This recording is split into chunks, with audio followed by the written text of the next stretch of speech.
Lucky from DNA Paints. On this video, I'll be talking all about our HS primer.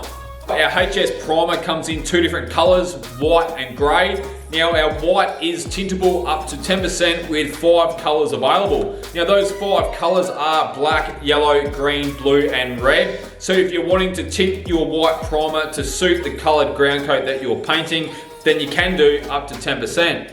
Now our primer can be mixed two ways, as a surfacer and as a high build application. Now the high build application mixing ratio is 4:1, where the surfacer application is mixed 4:1. Now regarding the hardeners and reducers, we have 3 speeds of hardeners, slow, medium and fast. We also have 2 speeds of reducers, slow and medium. Okay, now regarding the fluid tip sizes that you can use to spray the surfacer, we do recommend a 1.2 or a 1.3. That's suitable for the surfacer.